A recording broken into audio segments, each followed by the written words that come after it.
So let's begin with the lecture number 2। Lecture number 1 में हमने देखा था यूजीसी नेट दिसंबर 2019 के 5 क्वेश्चंस जो कि मैथमेटिकल लॉजिक और रीजनिंग से थे। जैसा कि हम जानते हैं कि पार्ट 1 में 50 क्वेश्चंस आते हैं और वो 10 डिफरेंट टॉपिक से होते हैं। और हमने इस सेशन में जिसका नाम है लर्न थ्रू क्वेश्चंस, उसमें हम लोग 2 टॉपिक से क्वेश्चन डिस्कस करेंगे। पहला topic mathematical logic and reasoning और दूसरा डाटा इंटरप्रिटेशन। और लेक्चर नंबर 1 में हमने वो 5 क्वेश्चंस कर लिए हैं जो कि मैथमेटिकल लॉजिक और रीजनिंग से थे, और आज हम लोग डाटा इंटरप्रिटेशन देखेंगे। सो स्टार्ट करते हैं। डाटा इंटरप्रिटेशन क्वेश्चन में जनरली आपको एक चार्ट दिया रहता है जिसमें कुछ डेटा होते हैं और उन डेटा से रिलेटेड कुछ क्वेश्चन दिए रहते हैं और उन्हें सॉल्व करना होता है। सो स्टार्ट करते हैं। क्वेश्चन है consider of the following table, ये जो टेबल है that shows the amount of exports. Exports मतलब निर्यात, जो हमारे देश से दूसरे देश में भेजा जाता है। 2 टर्म्स होते हैं, इंपोर्ट और एक्सपोर्ट। इंपोर्ट मतलब जो आता है, ओके, आयात, और एक्सपोर्ट मतलब निर्यात जो कि जाता है। सो ये टेबल है amount of exports from 3 different companies A, B and C over these years 2012 to 2018, okay. Based on this data in the table answer the related questions, जो कि 6 to 10 है। Got it. सो ये जो data दिया गया है इसमें आपको दिख रहा होगा ये ईयर है, ओके। ये 3 कंपनीज हैं, तो ये 3 कंपनीज कुछ प्रोडक्ट बनाती हैं और वो जो एक्सपोर्ट करती हैं उनका यह डेटा है। मीन्स इस डेटा में ये बताया गया है कि कंपनी A 2012 में 40 करोड़ का एक्सपोर्ट करती है।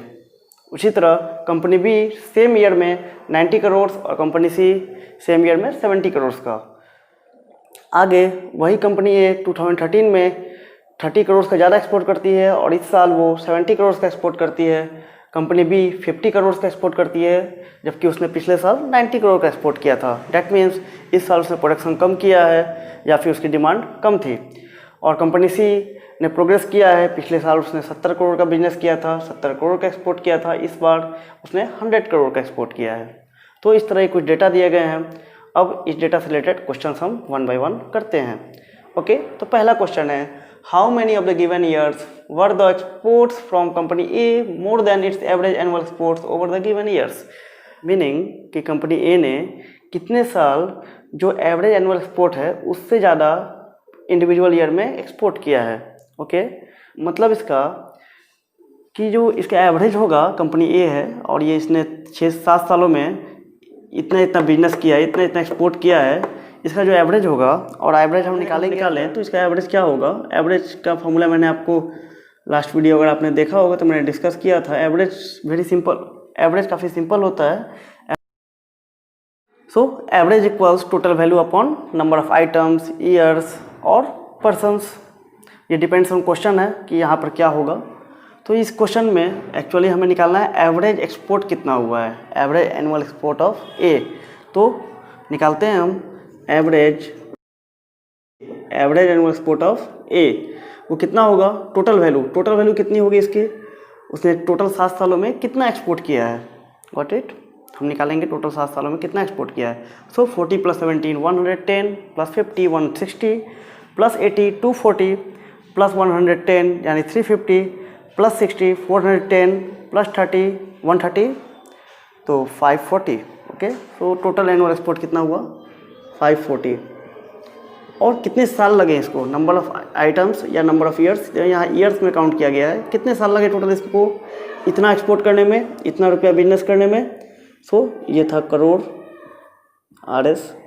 कितने साल लगे, 7 साल। एवरेज निकालेंगे तो 7 × 7 49, we are left with 5 and 50, that means 77.1, और ये होगा और आगे 4, okay. So this is 71.4 crore RS। यह इसका एनुअल एक्सपोर्ट है। मतलब क्या कि जैसा हम देख सकते हैं कि इन 7 सालों में A ने अलग अलग अमाउंट के एक्सपोर्ट्स किए हैं। अगर हम एवरेज निकालें कि हर एक साल वो लगभग कितना करता है, तो it is around 77.14 crore RS, okay. एक बात याद रखेंगे, आप कभी इसको 77.14 नहीं पढ़ेंगे। मैथमेटिक्स में पॉइंट के बाद जो भी होता है, डेसिमल के बाद जो भी आता है अंक, जो भी डिजिट आते हैं, उसको हम इंडिविजुअल पढ़ते हैं। So it will be read as 77.14 crore RS। Got it.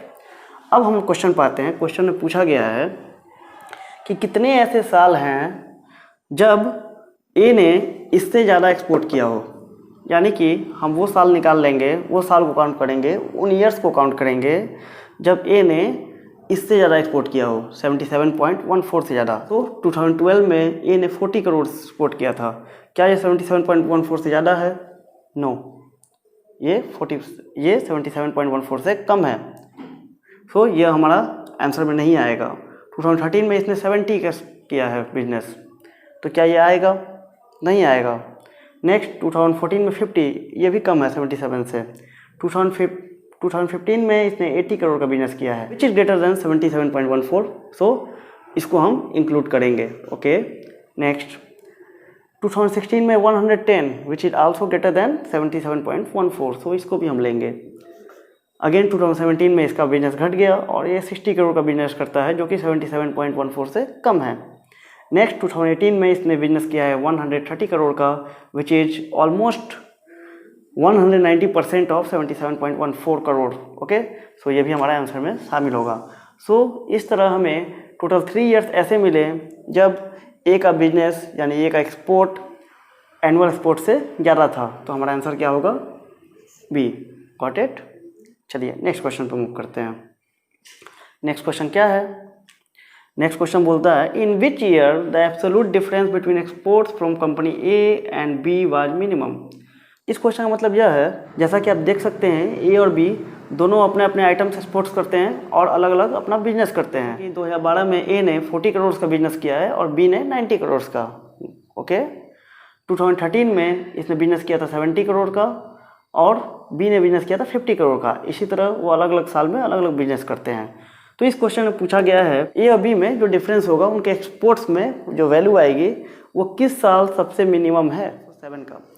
तो हम देखते हैं 2012 में ये डिफरेंस कितना था। तो ये डिफरेंस ए और बी के बीच का डिफरेंस कितना था? तो ए और बी का डिफरेंस कितना होगा? इसने 40 करोड़ का बिजनेस किया, इसने 90 करोड़ का, तो डिफरेंस कितना हुआ? 50 करोड़। सो this will B 50 crore.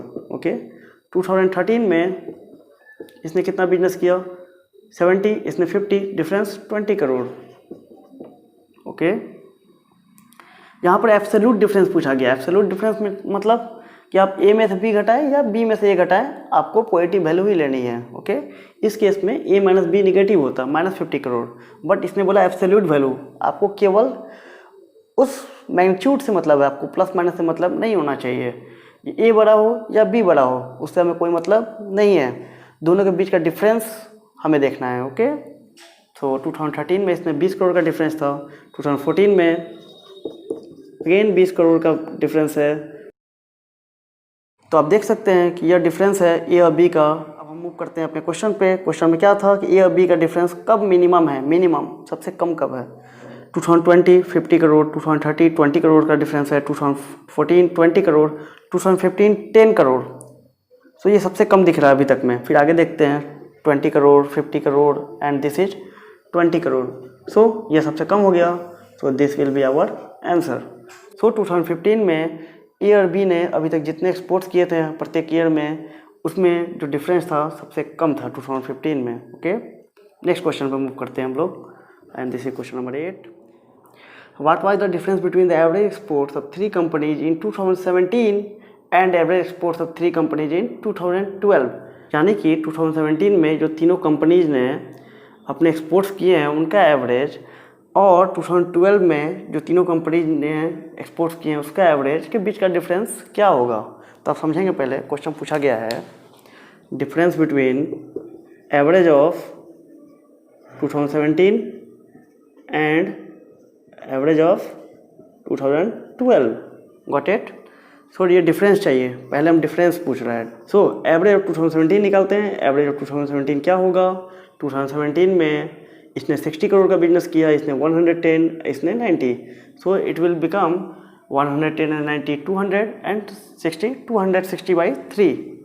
Okay, average क्या हो जाएगा? 260/3। एवरेज क्या होता है? Total value by number of items या नंबर ऑफ पर्सनस, और इस केस में यहाँ पर कंपनीज है। So total business in 3 companies ने कितना किया? 260 करोड़ का, और ये 3 कंपनीज थी तो हमने बाई 3 कर दिया। सो ये हमारा एवरेज हुआ 3 कंपनीज का एक्सपोर्ट्स का 2017 में, और ये 2012 का पूछा गया है। 2012 में तीनों कंपनी मिला के कितना बिजनेस किया है? So it is 90 + 40 130 + 70 that will become 200 crore. So यह हो गया 200 crore again divide by 3। So ये एवरेज मिल गया 2012 में और ये एवरेज मिल गया 2017 में। हमको क्या करना है? इन दोनों का डिफरेंस करना है। तो डिफरेंस निकाल लेते हैं। डिफरेंस हम लोग निकाल लेते हैं 260/3 - 200/3, और ये अमाउंट कितने में आएगा? करोड़ में आएगा, क्योंकि ये करोड़ में था, ये भी करोड़ में था। सो आप एलसीएम लेंगे। एलसीएम क्या होगा? 3 होगा। 260 - 200, 260 - 200 दैट विल बिकम 60/3, और ये कितना हो जाएगा? 20 करोड़। ओके, तो ये आंसर क्या होगा? 20 crore. So answer will be D. Got it? तो आगे हम लोग देखते हैं 9th क्वेश्चन। उसके पहले आप लोग इसे नोट कर लें ताकि मैं इसे रब कर सकूं। चलिए क्वेश्चन नंबर 9 देखते हैं। और ये दोनों क्वेश्चंस भी जैसे पिछले क्वेश्चंस इजी थे उसी तरह होंगे। सो क्वेश्चन नंबर 9 कहता है, for which of the following pairs of years the total exports of 3 company put together are equal. Question यह है कि अगर तीनों कंपनी के एक्सपोर्ट्स को हम प्लस कर दें, तीनों कंपनी ने मिलाकर जितना एक्सपोर्ट्स किया है वो वैल्यू किन 2 सालों में इक्वल है। ओके, तो हम देखते हैं प्रत्येक साल में तीनों कंपनी ने मिलाकर कितना एक्सपोर्ट किया है। सो अगर हम देखें तो 2012 में ए ने एक्सपोर्ट किया 40, बी ने एक्सपोर्ट किया 90 करोड़ एंड सी ने एक्सपोर्ट किया 70 करोड़। अगर इसको हम टोटल कर लें तो ये कितना आएगा? 40 + 90 130 + 70 दिस इज 200। ओके, इस केस में 70 + 50 120 + 100 दैट इक्वल्स 220। इस केस में 70 + 50 120 + 130 दैट मीन्स 250। 80 + 70 150 + 100 250। तो ये हमारे आंसर मिल चुका है, बट आगे भी हम देख लेते हैं। 110 + 90 200 + 70 270। 60 + 110 170 + 90 260। ओके, आगे 130 + 150 + 110, तो ये काफ़ी ज़्यादा हो गया। 280 + 100 390। तो हमें केवल 2 साल ऐसे मिले हैं 2014 एंड 2015 जिसमें तीनों कंपनी के एक्सपोर्ट्स का सम इक्वल था। तो हमारा आंसर क्या हो जाएगा? 2014 and 2015। So this will your answer. काफ़ी आसान था। अब लास्ट क्वेश्चन देखते हैं, और यह क्वेश्चन है, average annual amount of exports during the given period for company B is approximately what % of the average annual amount of exports for company C.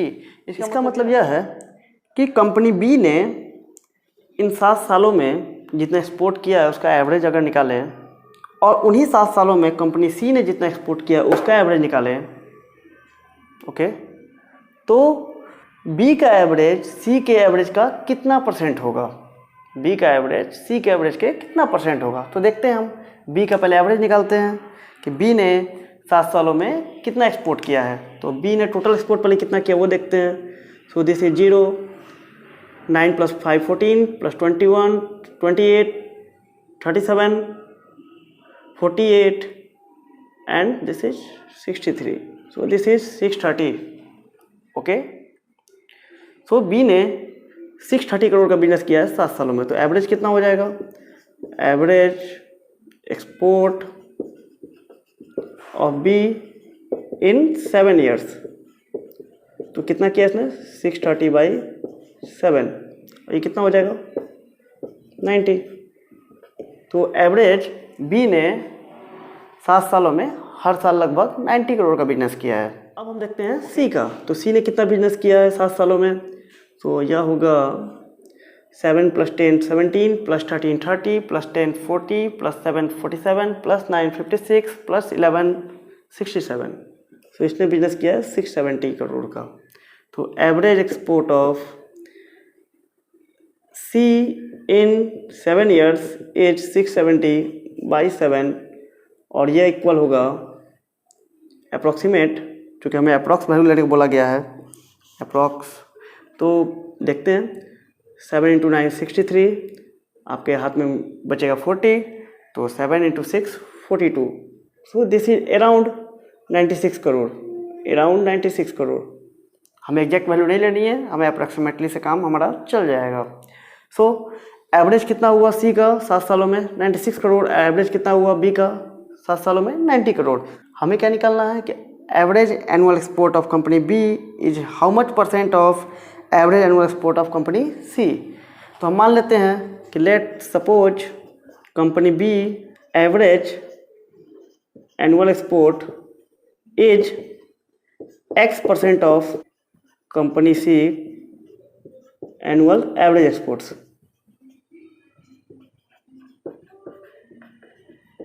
Okay, हमने माना कि कंपनी बी का जो एवरेज एनुअल एक्सपोर्ट है वो company सी के average annual export के X% है। सो इसको अगर मैथमेटिकल फॉर्म में लिखेंगे हम कि 90 crore is X% of 96 crore. Okay, मैंने लिखा था company B average annual exports जो कि 90 करोड़ है is X% of company C annual exports जो कि 96 करोड़ है। So 90 crore is X% of 96 crore. आगे हम मैथमेटिकल फॉर्म में कन्वर्ट कर देते हैं और कंप्लीटली मैथमेटिकल फॉर्म में क्या लिखेंगे आप, X% of 96 crore equal 90 crore. 96 crore का X% है 90 करोड़, 96 करोड़ का X% है 90 करोड़। ओके, सो आगे बढ़ते हैं। परसेंटेज का मतलब मैंने बताया था कि जब भी आपको परसेंटेज मिले आप बाई 100 कर देंगे। सो दिस इज X/100। ऑफ का मतलब मल्टीप्लाई, 96 करोड़ भी मैं छोड़ देता हूँ क्योंकि हमें परसेंटेज वैल्यू चाहिए, ये करोड़ करोड़ ऐसे भी कैंसिल हो जाएगा। सो this is 90। So X becomes 90 into 100 and this is 96 इधर जाएगा, यह 100 पर मल्टीप्लाई होगा। सो दिस विल बिकम 99,000/96। इसको अगर हम कट करें तो अगर हम इसे 4 से कट करें तो ये मिलेगा हमें 2250 और ये मिलेगा 24। इसको और भी हम कट कर सकते हैं, ये हो जाएगा 1125 और ये हो जाएगा 12। अब इसको हम डिवाइड कर सकते हैं आसानी से। सो 1125 को 12 से डिवाइड करना है हमें, 1125 को 12 से डिवाइड करना है। तो कहाँ करूँ मैं इसको, मैं इसे यहाँ पर करता हूँ। So 12, 1125, so 12 into 9, 108, and this is 45, and this is around 4। क्योंकि हमें अप्रॉक्सीमेट वैल्यू चाहिए, अगर मैं 3 लूँगा तो 36 आएगा और 4 लूँगा तो 48 आएगा। 48 is the near value of 45, तो हम 4 लेंगे। So this is around 94%। So this will be answer. So ये था हमारा डाटा इंटरप्रिटेशन का क्वेश्चन और आपने पाया होगा कि ये काफ़ी, और इस तरह हमने यूजीसी नेट दिसंबर 2019 के पेपर 1 का मैथमेटिकल एंड लॉजिकल रीजनिंग का सारे क्वेश्चंस कर लिए हैं और डाटा इंटरप्रिटेशन के भी सारे क्वेश्चंस कर लिए हैं। नेक्स्ट वीडियो में हम लोग देखेंगे यूजीसी नेट जून 2019 का क्वेश्चन और उसमें भी हम लोग 10 क्वेश्चंस करेंगे और 1 बाय 1 उससे रिलेटेड कॉन्सेप्ट्स को भी सीखेंगे और इस तरह हम लोग 15 साल के क्वेश्चन करेंगे। और मेरा पूरा विश्वास है कि अगर आप मेरे साथ 15 साल तक ये सारे क्वेश्चंस करते हैं तो आपके सारे मैथमेटिक्स के कॉन्सेप्ट क्लियर हो जाएंगे और आप आसानी से 20 बाई 20 स्कोर कर सकेंगे इस सेक्शन में। सो आपके समय के लिए धन्यवाद। Thank you. See you in next video. Take care.